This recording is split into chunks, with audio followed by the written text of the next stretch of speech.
Good morning, class 7th. Students, we are on chapter number 4, Atmosphere, Weather and Climate. And our today's topic is Weather and Climate. We have done Atmosphere.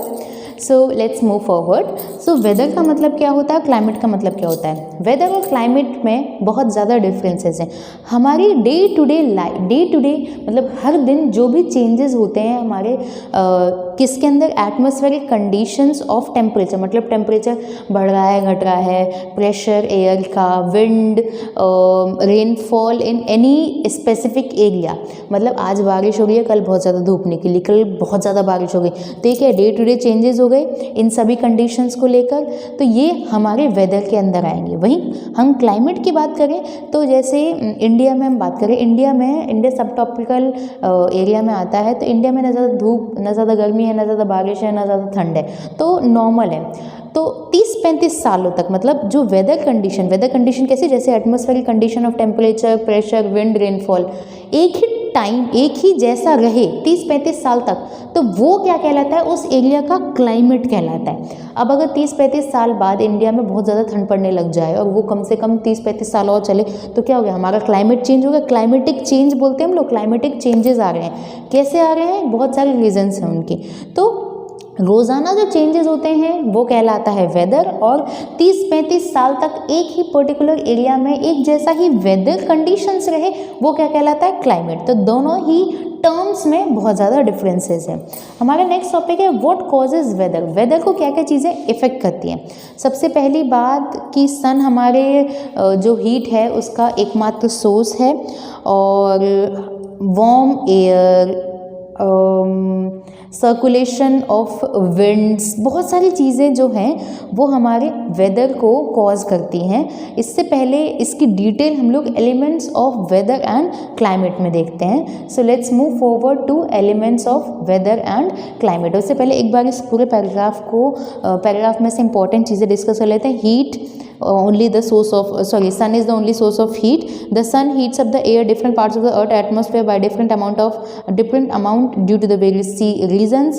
ज़रूरी नहीं है कि electoral मतलब जो equator है उसके part पे ज़्यादा धूप पड़ रही है तो पोल्स पे भी धूप पड़ेगी. अलग अलग अमाउंट में उसकी जो हीट है वो हम तक पहुंचती है.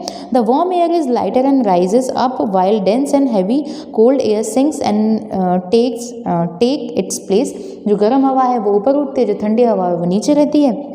Hence masses of warm and cold air move place to place creating winds. और इसी वजह से जो गर्म और ठंडी हवा एक जगह से दूसरी जगह मूव करती हैं एंड क्रिएटिंग विंड्स. और उन्हीं को हम क्या बोलते हैं, विंड एंड एयर में भी डिफरेंसेस है. Now circulation of winds bring sunny, dry, wet, calm और stormy condition.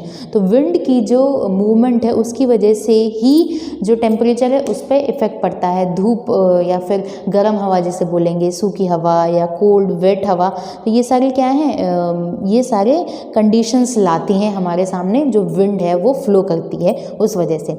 Now we will move forward to a next topic which is elements of weather and climate. So let's start. The next point is elements of weather and climate. So पहला हमारा topic है temperature. सो temperature का मतलब क्या होता है, the degree of hotness and coldness. कितनी ज़्यादा गर्मी या कितनी ज़्यादा ठंड है वो क्या है, वो टेम्परेचर को इंडिकेट करता है. और टेम्परेचर या फिर हम मेन सोर्स बोले हीट का, तो वो हमारे हीट का सोर्स क्या है, only sun.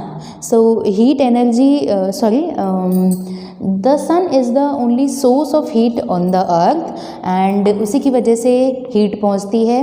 The heat energy from the sun reaches the earth in the form of incoming solar radiation. तो जो भी हीट एनर्जी हम तक पहुंचती है तो वो किसकी फॉर्म में होती है, सोलर रेडिएशन की फॉर्म में होती है. एंड द सन इटसेल्फ, उनका सन का जो टेम्परेचर है वो 6000 डिग्री सेंटीग्रेड है एट इट्स सरफेस. मतलब सन की खुद की सरफेस पे 6000 डिग्री सेंटीग्रेड है, बट क्योंकि 150 मिलियन किलोमीटर्स अवे हैं हम लोग सन की वजह से, इसलिए थोड़े अमाउंट की हीट हमें मिलती है उस सन की. और इसे ही this incoming solar radiation receive by earth is termed as insolation. Sorry for the spelling mistake. So जो सोलर रेडिएशन मतलब जो सन की हीट अर्थ तक आ रही है वो सोलर रेडिएशन के फॉर्म में आ रही है। और उस सोलर रेडिएशन की जो हीट है, मतलब अगर हम यहाँ पर देखें, the incoming solar radiation received by the earth is termed as insolation. Insolation is a process by which we can get the heat energy in the form of solar radiation through earth. Now it is the major factor that determines the temperature of a place. इसी की वजह से हमें पता चलता है कि किस जगह पर कितनी ज़्यादा हीट मिल रही है। हम पहले के जो चैप्टर्स हैं उसमें हीट जोन पढ़ चुके थे कि किस जगह पे ज़्यादा हीट होती है, किस जगह पे कम हीट होती है। तो हीट जोन्स हम लोग पहले की क्लासेस में देख चुके हैं। 6th क्लासेस में भी हम लोगों ने हीट जोन्स देखे थे। नाउ एक बार थोड़ा सा डिस्कस कर लेते हैं। 0 डिग्री के आसपास ज़्यादा टेम्परेचर होगा बिकॉज ऑफ पोल्स पर north pole, there are 2 poles, north pole and south pole पर कम टेम्परेचर होता है। सो अब हम नेक्स्ट टॉपिक की बात करें। So the amount of insolation thus decreases from the equator to poles. Equator से पोल तक जाने पर जो अमाउंट ऑफ हीट है वो कम होती जाती है। The heat of maximum, the zone of maximum insolation is known as torrid zone. जो बीच वाला है उसे हम टॉरिड जोन बोलते हैं। ये टेम्परेचर के जो जोन्स हैं वो डिवाइडेड हैं, तो उनके पार्ट्स हम बोल रहे हैं। Temperature in the temperate zone are moderate, while in the frigid zone the temperature is very low. ये टेम्परेट जोन और जो सबसे कम जहाँ पर हमें टेम्परेचर मिलता है उसे हम बोलते हैं फ्रिजिड, मतलब एकदम तपा देने वाली जो ठंड होती है वो वाली बात कर रहे हैं हम यहाँ पर, फ्रिजिड जोन। सो 3 टाइप्स में, मेजरली 3 टाइप्स हम लोगों ने डिवाइड कर दिया है हमारे जोन्स को। This account for the white snow caps in the polar region. So here is the diagram which we can see. First जो पिंक कलर में है वो है टॉरिड जोन, यहाँ पर सबसे ज़्यादा हीट मिलती है, टेम्परेचर भी यहाँ पर सबसे ज़्यादा होगा। वहीं पर अगर हम ग्रीन कलर की बात करें तो उसे टेम्परेट जोन में डिवाइडेड किया गया है, north temperate zone and south temperate zone. और वहीं नॉर्थ पोल और साउथ पोल के पास यहाँ पर आप लोग देख सकते हैं फ्रिजिड जोन, इसमें इसको इंक्लूड किया गया है। सो यहाँ पर एटलीस्ट 3 टाइप्स में जोन्स को डिवाइड कर दिया गया, टेम्परेट जोन्स को डिवाइड कर दिया गया। ना फैक्टर्स इन्फ्लुएंसिंग टेम्परेचर, फैक्टर्स क्या क्या इन्फ्लुएंस, मतलब फैक्टर्स क्या क्या रिस्पॉन्सिबल हैं किस एरिया में कितनी ज़्यादा हमें टेम्परेचर मिल रही है। लैटीट्यूड की बात करें, वही लैटीट्यूड, यहाँ पर 0 डिग्री लैटीट्यूड है। लैटीट्यूड से ऊपर जाते जाते जो टेम्परेचर है वो कम होता जाता है, क्योंकि जो सन की रेज हैं वो ऊपर जाते जाते कम मिलती हैं। बिकॉज ऑफ दिस लैटीट्यूड भी इम्पॉर्टेंट है for the temperature. 0 degree latitude सबसे ज़्यादा टेम्परेचर मिलेगा, ऊपर जाते जाते या फिर नीचे जाते जाते टेम्परेचर कम होता जाएगा। एल्टीट्यूड मीन्स ऊंचाई, जैसे जैसे हम ऊंचाई की तरफ जाते हैं टेम्परेचर कम होता जाता है। हम लोगों ने देखा था, हम लोगों ने लेयर्स देखी थी, stratosphere, troposphere, stratosphere, mesosphere, thermosphere and exosphere. तो एल्टीट्यूड ऊंचाई के साथ जाते जाते टेम्परेचर में और एयर प्रेशर में सब में कमी आती जाती है। डिस्टेंस फ्रॉम द सी, जैसे जैसे हम सी के दूर भी जाते हैं उस पर भी टेम्परेचर में हमें डिफरेंसेस देखने को मिलते हैं। प्रिवेलिंग विंड्स, विंड की वजह से भी हमें, विंड हम लोग अभी डिटेल में पढ़ेंगे पूरा का पूरा, उसके अंदर हम डिस्क्राइब कर देंगे। ओशन करेंट्स, जो जल की धाराएं हैं वो भी टेम्परेचर को बहुत ज़्यादा अफेक्ट करती हैं। Slope of land, slope of land means ये स्लोप है, ठीक है। ऊंचाई पर और नीचाई पर भी टेम्परेचर में डिफरेंस आएगा। ऊपर जाते जाएंगे टेम्परेचर कम होता जाता है, नीचे में हम लोगों को टेम्परेचर ज़्यादा मिलेगा।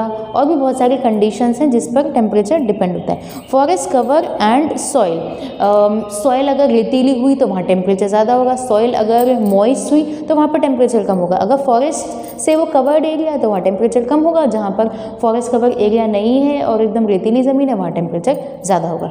तो ये क्या है, कुछ पॉइंट्स हैं जिनकी वजह से हम लोग टेम्परेचर का डिस्ट्रीब्यूशन देखते हैं। ये सभी पॉइंट्स टेम्परेचर के डिस्ट्रीब्यूशन को एक तरीके से अफेक्ट करते हैं।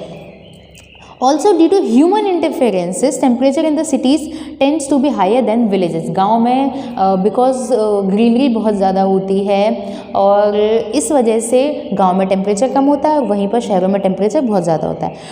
This is due to the materials used in the construction of road buildings which retain more heat, raising night temperature. The industrial smoke fumes from vehicles also trap more heat in the cities. So previous classes में हम लोग को देख चुके थे कि cities में construction हो रहा है, बिल्डिंग्स बन रही हैं, रोड्स बनती जा रही हैं, इस वजह से रोड्स बनेंगी, कारें चलेंगी, CO2 रिलीज़ होगी। CO2 क्या है, हीट को एक तरीके से कैप्चर कर लेती है। तो शहरों में गर्मी ज़्यादा रहती है और गांव में जो टेम्परेचर है वो कम रहता है। ये उनके फैक्टर्स है कि क्यों शहरों में टेम्परेचर ज़्यादा रहता है, क्यों गांव में टेम्परेचर कम रहता है। Now we will move forward to air pressure. So let's start. This is the last topic of this class, air pressure. Air has weight, so it exerts force. Example pressure on the earth surface. तो air का वज़न होता है, हल्की air है जो ऊपर उठ जाती है एंड ठंडी एयर नीचे की तरफ रहती है। तो इसको हम क्या बोलेंगे, pressure on the earth surface. Air भी अर्थ के ऊपर प्रेशर बनाती है। On the moon there is no air, hence no air pressure. The earth is dense near the surface of sea level and hence pressure is highest here. Now जो moon है वहाँ पर air नहीं होती, because of this वहाँ पर pressure भी नहीं होता है। Air is dense near the surface and जो एयर की डेंसिटी है, जो एयर की घनत्व है हम बोलेंगे, वो अर्थ सरफेस पर ज़्यादा है एंड इसीलिए यहाँ पर ही हाईएस्ट प्रेशर रहता है। एंड जैसे ही एयर जो थिन होती है वो ऊंचाई पर, हायर लैटिट्यूड, प्रेशर डिक्रीज़ होता रहता है with the increase of height. जो हाइट बढ़ेगी उसी का एक रिफ्लेक्शन है कि आपका जो प्रेशर है वो डिक्रीज़ होगा। Horizontally the distribution of air pressure is influenced by the temperature of air at the given place. In the areas of high temperature, when air warms up, it becomes lighter due to the expansion. अभी जो मैंने paragraph की starting में बता दिया था कि जब हाई टेम्परेचर होता है तो ऑब्वियसली बात है एयर जो है वो गर्म होगी और वो ऊपर की तरफ उठेगी, हल्की हो जाएगी। The warm air weighs less than cool air, which means that warm air presses down on the earth surface lesser than cool air. तो जो warm air लेस कूल है, मीन्स वो हल्की है एंड वार्म एयर जो है वो अर्थ को प्रेस डाउन करेगी बशर्ते ठंडी एयर की तरफ से। Thus the pressure exerted on the surface is less at a low pressure area created. Warm air rises up, cool air from the surrounding areas come and take its place. जब warm air ऊपर उठती है तो जो जगह खाली हो गई किसकी वजह से, वार्म एयर की ऊपर जाने की वजह से, वो जो जगह खाली होती है उसकी जगह ले लेती है ठंडी हवा, कोल्ड एयर। अब यहाँ पर क्या हो गया, एयर ने गर्म हवा की जगह ले ली। As the warm air rises, जैसे जैसे गर्म हवा ऊपर उठती है ये क्या है, एक तरीके से क्लाउड की फॉर्मेशन करती है। So low pressure areas usually bring rain और स्टॉर्म। अब एयर आपकी नीचे उठ गई तो ठीक है, प्रेशर क्या है, लो प्रेशर है, तो लो प्रेशर में अधिकतर बारिश होती है और कड़कड़ाती हुई बिजलियां भी चमकती हैं। तो जहाँ टेम्परेचर हाई हुआ, हमारी हवा है जो गर्म होकर ऊपर उठी, तो नीचे क्या हुआ, प्रेशर लो हो गया। बिकॉज ऑफ दिस टेम्परेचर और प्रेशर का जो रिलेशन है वो उल्टा है, टेम्परेचर ज़्यादा तो प्रेशर लो। तो यहाँ पर अगर लो प्रेशर का एग्जांपल देखें तो लो प्रेशर है इसलिए यहाँ पर बारिश होती है। व्हेन टेम्परेचर इज़ लो, जब टेम्परेचर कम होता है तो cooling of air contracts in and makes it's heavier. तो जब टेम्परेचर लो है तो जो हवा है वो गर्म कहाँ से होगी, वो तो ठंडी होगी, सिकुड़ेगी और भारी होगी, और भारी हवा जो है वो ज़्यादा से ज़्यादा प्रेशर डालेगी अर्थ की तरफ। तो इसकी वजह से क्या हो जाता है, हाई प्रेशर हो जाता है। मतलब टेम्परेचर जब आपका लो होता है तो प्रेशर क्या है, हाई, क्योंकि जो हवा है वो क्या है, ठंडी हवा है और ठंडी हवा ज़्यादा प्रेशर डालेगी। As the air descends no clouds are form. जब हवा में ठंडक है तो क्लाउड नहीं बनेंगे, जब गर्म हवा होती थी तभी वो आसमान की तरफ जाके क्लाउड्स बनाती थी। इसी वजह से आसमान जो है वो साफ़ रहेंगे, हमारा वेदर भी फेयर रहेगा। सो इस वजह से हम ये पता करते हैं, therefore find broad belts of high and low pressure that we will discuss in the next class. Matching with the heat zone, हम लोगों ने सिक्स क्लास में हीट जोन्स पढ़े थे, तो वही हीट जोन से रिलेटेड है हमारे लो प्रेशर, हाई प्रेशर, सारे बेल्ट हम लोग नेक्स्ट क्लास में पढ़ेंगे। एक बार इस पैराग्राफ को कंप्लीट कर लेते हैं। But the rotation of the earth plays a important major role in creating the pressure belts and ascending and descending air. हम लोग नेक्स्ट क्लास में ये देखेंगे कि अर्थ के मूवमेंट की वजह से भी जो प्रेशर है और ascending order and descending air का वो कैसे बनता है। So that's it for today's class.